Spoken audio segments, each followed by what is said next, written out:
ሰላም ጤና ይስጥልን ውድ በአገር ውስጥና በውጭ የምትገኙ ቤተሰቦቻችን ከገበታ ሚዲያ የዕለቱን አበይት ዜናዎችና ትኩስ መረጃዎችን ይዘንላችሁ ቀርበናል። አብራችሁን ቆዩ። በቅድሚያም ዋና ዋናዎቹን የሱዳን ጦር የኢትዮጵያን ድንበር አልፎ ገባ። በጀነራል አልቡርሃን የሚመራው የሱዳን ጦር በድጋሚ የኢትዮጵያን ድንበር በርካታ ኪሎ ሜትሮችን አልፎ መግባቱ ተዘግቧል። ከጀርባው ሳውዲ፣ ግብጽና ሻቢያን የያዘው የአልቡርሃን ምን እያደረገ ነው? አነጋጋሪውን መረጃ እንነግራችኋለን። አትጠራጠሩ በቅርቡ ይጠፋሉ። የጠቅላዩ አስደንጋጭ ንግግር። ጠቅላይ ሚኒስትር አብይ አህመድ ከሰሞኑ በሁለት ተከታታይ ክፍል በሰጧቸው ቃለ ምልልሶች አነጋጋሪ፣ አወዛጋቢና አስደንጋጭ አስተያየቶችን ሰንዝረዋል። ታደምጡታላችሁ። ከኦሮሚያ ክልል አምቦ ከተማ ደግሞ አሳዛኝ ዜናዎች እየወጡ ነው። በከተማ የተደራጁ የወንጀል ቡድኖች ንጹሃንን ሲደበድቡና ሲያሰቃዩ የሚያሳዩ ቪዲዮዎች በማህበራዊ ሚዲያም እየተጋሩ ነው። በአምቦ የተፈጠረው ምንድን ነው? ይዘነዋል።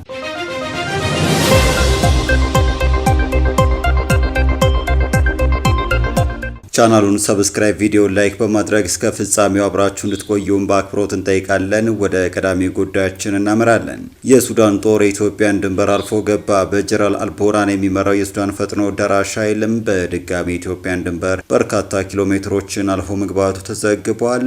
ከጀርባው ሳውዲ፣ ግብጽና ሻቢያን የያዘው የአልቡርሃን በተደጋጋሚ ቀይ መስመር እየረገጠ ነው። ከዚህ ቀደም በቅርቡ በዚህ ጀነራል የሚመራው የሱዳን ጦር የኢትዮጵያን ድንበር አልፎ በመግባት ዝርፊያ መፈጸሙ ይታወሳል። ጀነራሉ በተደጋጋሚ የነሱ ተፋላሚ የሆነው የጀነራል አልቡርሃን ኃይል ኢትዮጵያ ትደግፋለች፣ ታሰለጥናለች፣ ታስታጥቃለች ሲል ይወቅሳልም። ለዚህ የሚያጸፋ ምላሽ በሚመስል መልኩ ታዲያ በተደጋጋሚ በኢትዮጵያ ድንበር ላይ ትንኮሳ እየፈጸመ ይገኛል። ጦሩ ከዚህ ቀደም የኢትዮጵያን ግዛት ውስጥ ለቀናት ከቆየ በኋላ የኢትዮጵያ ጦር ሲመጣበት ትግራይ አውጭኝ ብሎ ሸሽቶ ነበረ። ነገር ግን አሁን የኢትዮጵያን መከላከያ ሰራዊት ወደ ትግራይ ድንበር አካባቢ ማቅናቱን ተከትሎ ሱዳን ዳግም ኢትዮጵያን ወራለች። አስደንጋጩን መረጃ መቀመጫውን ፈረንሳይ ሀገር ያደረገው አፍሪካ ኮንፊደንሻል ይፋ ያደረገው ሲሆን ከአልቡርሃን ጦር ጀርባም የኢትዮጵያ ታሪካዊ ጠላቶች የሆኑት ግብጽና ሻቢያ መሰለፋቸውንም አጋልጧል። የጀነራሉ ድፍረት በርካቶችም እያበሳጨ ሲሆን የኢትዮጵያ መከላከያ ሰራዊት በድጋሚ ወደ ሱዳን ድንበር ሄዶ ዋጋውን እንዳይሰጠው እየጠየቁ ነው። ሲመጣ ከማባረር በዘለለ ዘላቂ መፍትሄ እንዲሰጠውና የኢትዮጵያም ዳር ድንበር እንዲታፈርና እንዲከበር እየተማጸኑ ይገኛሉ። በቀጣይ መረጃችን አትጠራጠሩ በቅርቡ ይጠፋሉ። የጠቅላዩ አስደንጋጭ ንግግር። ጠቅላይ ሚኒስትር አብይ አህመድ ከሰሞኑ በሁለት ተከታታይ ክፍል በሰጧቸው ቃለ ምልልሶች አነጋጋሪ፣ አወዛጋቢና አስደንጋጭ አስተያየቶችን ሰንዝረዋል። ጠቅላዩ ትምህርትና ኢኮኖሚያዊ ጉዳዮችን በተመለከተ የሰጧቸው አስተያየቶች ልብ ሊባሉ የሚገባቸው ናቸው።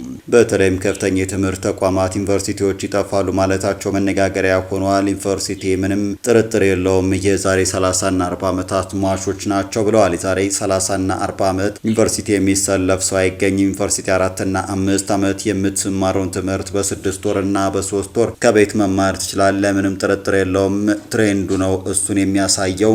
ያም ሆኖ ውስን በጣም ከፍተኛ ጥራት ያላቸው ዩኒቨርሲቲዎች ያስፈልጋሉ። ለምርምር፣ ለቤዚክም ለአፕላይድም ሪሰርች ያስፈልጋሉ። በየዞኑ የሚረጭ መሆን ግን የለበትም በማለት ሀሳባቸውን አብራርተዋል። ቀጥለውም አሁን ዩኒቨርሲቲዎች ላይ ምርመራ ቢደረግ 1000 2000 ተማሪ መቀበል የሚችል ባዶ ኮንዶሚኒየም ይገኛል። ደግሞ የተሰራበት ርካሽ ስለሆነ አይቀጥልም፣ ፈራሽ ነው። ራሱ ዩኒቨርሲቲ የእሳቤ ችግር አለበት ብሏል። ዩኒቨርሲቲ የገነባ ነው በቂ መዋለ ህጻናት ያለበት ሀገር ሆኖ ቢሆን ኖሮ ችግር አልነበረውም። በመንግስት የተገነባ 10 መዋለ ህጻናት አልነበረም ኢትዮጵያ ውስጥ ብለዋል። አንደኛ ዩኒቨርሲቲ ቢተው ኖሮ በኢትዮጵያ ደረጃ ከበቂ በላይ መዋለ ህጻናት መገንባት ይቻል ነበረም። ምክንያቱም ቢሊዮኖች ነው የሚወጣባቸው ዩኒቨርሲቲዎቹ ብለዋል። እኛ ባለፉት 6 እና 7 ዓመታት ከ34,000 በላይ ገንብተናል። ለምን? ዋናው ትምህርት የሚያስፈልገው ኤርሊ ቻይልድሁድ ኤዱኬሽን ስለሆነ ታች ነው የሚያስፈልገው። ላይውስ ቤዚክ ነገር ያወቀ ሰው ከኤአይ ሊማር ይችላል። ቤዚክ ያላወቀ ሰው ብታስገባውም ትርጉም የለውም። ለምንድን ነው መንግስት ዩኒቨርሲቲ እንደ ሃይ ስኩል ከሚበትን መጀመሪያ መዋለ ህጻናት፣ ከዛ ኤሌመንተሪ፣ ከዛ ሃይ ስኩል ቢያስፋፋና ውስን ከፍተኛ ጥራት ያላቸው ዩኒቨርሲቲዎች ቢኖሩ ምን ያክል ትርፋማ እንደሚሆን ማሰብ ነው ብለዋል። ኤሌመንተሪና ሃይስኩል አሁንም ገና ብዙ ይቀረናል በማለት ተደምጠዋል። በሌላ በኩል ጠቅላዩ በዚሁ ቆይታቸው ብዙ ሰዎች ኢትዮጵያ አሁን ያለችበት ሁኔታ በደንብ የሚገባቸው አይመስለኝም ሲሉ ተደምጠዋል። እርሳቸው የሚያስቧትን የበለጸገች ኢትዮጵያ እንደሚያዩ ጥርጥር እንደሌላቸው የገለጹት አብይ ነገር ግን በተሟላ ደረጃ የስራቸውን ትሩፋት የሚቋደሱና የሚዝናኑባት ላይ ሆኑ እንደሚችሉ ግምታቸውን አጋርተዋል። ጠቅላይ ሚኒስትሩ ተስፋና ግምታቸውን የገለጹት ከብሔራዊው የኢትዮጵያ ቴሌቪዥን ጋር ባደረጉትና ላለፉት 2 ቀናት በተላለፈ ቃለ ምልልሳቸው ላይ ነው። በኢትዮጵያ የአምራች ኢንዱስትሪዎች ሁኔታ ላይ ባተኮረው በዚህ ቃለ ምልልስ መገባደጃ ላይ ጠቅላይ ሚኒስትሩ በጉዳዩ ላይ ያላቸውን ራዕይ በተመለከተ ጥያቄ ቀርቦላቸው ነበር። አብይ ለዚህ ጥያቄ በሰጡት ምላሽ በሚቀጥሉ 10 ዓመታት ኢትዮጵያ ከአፍሪካ አውራ ሀገር እንደምትሆን ምንም ጥርጥር የለውም ብለዋል። እኔ የምናስባትን ኢትዮጵያ እንደማይጠረጥር የለኝም አያታለሁ ብለዋል። ልጆቼ ደግሞ ይኖሯታል ያሉት አብይ የእርሳቸው የህይወት ጉዞም ለዚህ መሰረት መጣል እንደሆነ አስረድተዋል። የኢትዮጵያን ብልጽግና ለማረጋገጥና ልፋቶቻችን፣ ሪፎርሞቻችን፣ ስራዎቻችን ሬስፖንድ እንዲያደርጉ ማድረግ የሚያስችል አስቻይ ሁኔታ ኢትዮጵያ ውስጥ እንዳለ በደንብ እገነዘባል ያሉት ጠቅላይ ሚኒስትሩ በየዕለቱ ስራቸውን የሚያከናውኑት ይህንኑ አምነውና አስበው እንደሆነ አስገንዝበዋል። እርሳቸው ይህንን እምነት ቢኖራቸውም ብዙ ሰዎች ግን ኢትዮጵያ አሁን ያለችበት ሁኔታ በደንብ የሚገባቸው አይመስለኝም ሲሉም ተደምጠዋል። ዝም ብለው ሲናገሩ ሲሰማም እየተጓዝን ያለበት ሩጫ ፍጥነት ውጤት የሚገባቸው አይመስለኝም ሲሉም አብይ አክለዋል። ጠቅላይ ሚኒስትሩ ይህንን መሰል ሀሳቦች ሲያንጸባርቁ የአሁኑ የመጀመሪያቸው አይደለም። ኢትዮጵያ የብሪክስ ሀገራት ስብስብ አባል በሆነችበት ወቅትም በሰጡት ቃለ ምልልስም ኢትዮጵያ እያስመዘገበች ያለችው ድል፣ ኢንቨስትመንትና ለውጥ ኢትዮጵያውያን በውል ባይረዱትም ዓለም በደንብ ተገንዝቦት እውቅና እየሰጠ ይገኛል ብለዋል። በቀጣይ መረጃችን ከኦሮሚያ ክልል አምቦ ከተማ ደግሞ አሳዛኝ ዜናዎች እየወጡ ነው። በከተማው የተደራጁ የወንጀል ቡድን ንጹሃንን ሲደበድቡና ሲያሰቃዩ የሚያሳዩ ቪዲዮዎች በማህበራዊ ሚዲያ እየተጋሩ ነው። በኦሮሚያ ክልል ምዕራብ ሸዋ ዞን የአምቦ ከተማ ነዋሪዎች በጥቃት በማስፈራራትና ተጠያቂነት በሌለበት ወንጀሎች ሳቢያ በከፍተኛ በፍርሃት ውስጥ እንደሚገኙ እየገለጹ ነው። ባለፉት 2 ቀናት በማህበራዊ ሚዲያ ላይ የተሰራጩ በርካታ ተንቀሳቃሽ ምስሎችና ፎቶግራፎች መረጃዎች እንደሚያሳዩት 120 ተብሎ በሚጠራ የተደራጀ ቡድን በከተማ ሲቪሎች ላይ የሚፈጽመውን ከፍተኛ በደል ትኩረት እንዲያገኝ አድርገውታል። ይህንን ተከትሎ ወደ አዲስ ስታንዳርድ የደረሱ በርካታ መልእክቶች እንደሚገልጹት በዚህ የተደራጀ ቡድን የአደባባይ ድብደባ፣ ያላግባብ እስር፣ ዝርፊያና ግድያ እንደሚፈጸም ያሳያሉ። አዲስ ስታንዳርድ እነዚህን በማህበራዊ ሚዲያ ላይ የተሰራጩ በርካታ ተንቀሳቃሽ ምስሎችና ፎቶግራፎች በራሱ መንገድ ማረጋገጥ ባይችልም ድምጻችን እንዲሰማ ያሉ ነዋሪዎች ግን ባለፉት 2 ዓመታት ውስጥ በአሰቃቂ ሁኔታ እየኖሩ ስለመሆናቸው ይገልጻል። በተደራጁ ወንጀለኞች ቁጥጥር ስር ባለች ከተማ ውስጥ ነው የምንኖረው ሲሉ አንድ ነዋሪ ለአዲስ ስታንዳርድ ተናግረዋል።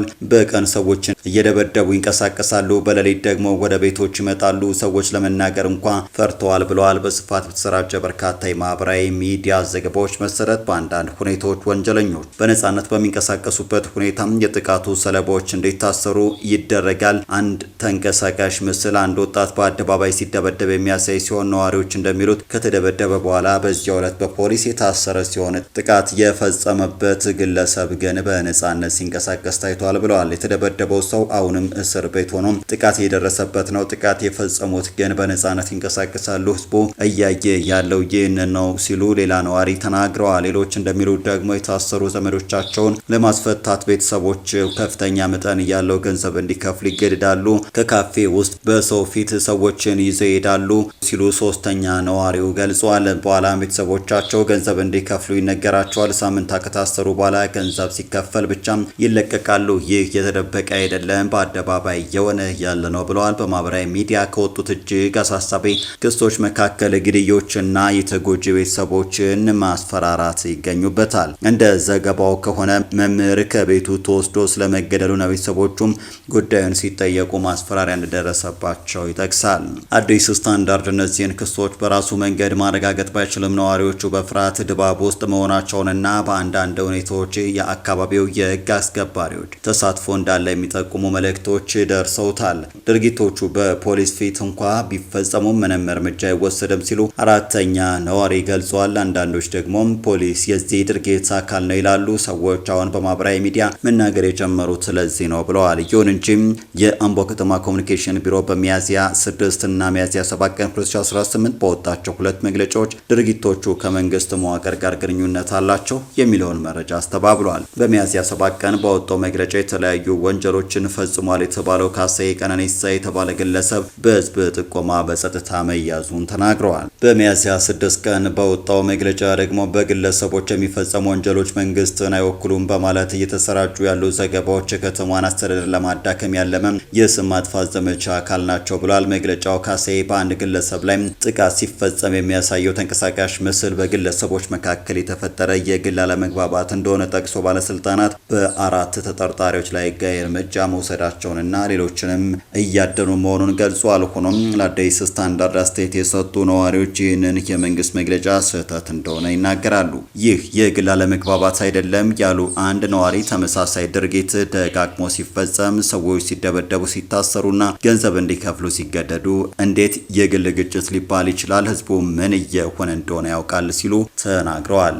አንዳንድ የማህበራዊ ሚዲያ መልእክቶች በዚህ የተደራጀ ቡድንና በአካባቢ ባለስልጣናት መካከል ግንኙነት እንዳለ ይገልጻሉ። ይሁን እንጂ አዲስ ስታንዳርድ እነዚህን ክሶች በራሱ መንገድ ማረጋገጥ አልቻለም። ሌሎች በማህበራዊ ሚዲያ የሚሰሙ ድምጾች የተረጋገጠ ማስረጃ ሳይኖር ድምዳሜ ላይ ከመድረስ መቆጠብ እንደሚያስፈልግ በመግለጽ ትኩረቱ ድርጊቱ በማን ተፈጸመ ከሚለው ይልቅ ወንጀል ለፈጸሙ አካላት ተጠያቂነት ላይ እንዲሆን አሳስበዋል። አንድ ነዋሪ ሲገልጹ ወንጀል ይበሉት ወይም ፕሮፓጋንዳ ህዝቡ እየተሰቃየ ነው፣ እኛ የምንፈልገው ጥበቃና እውነተኛ ምርመራ ነው ይላሉ። አዲስ ስታንዳርድ ቀደም ሲል ከወጡት መግለጫዎችም ውጪ ከአምቦ ከተማ ባለስልጣናትና ከክልሉ መስተዳደር ተጨማሪ አስተያየት ለማግኘት ያደረገው ጥረት ለጊዜው አልተሳካም። ሌላ የከተማ ነዋሪ በላኩት መልእክት ደግሞ ጉዳዩ በመገናኛ ብዙሃን በሚገባ እንዲመረመር እንጠይቃለን። እስካሁን ሪፖርት የተደረገ ያለው የችግሩ መጀመሪያ ብቻ ነው ብለዋል።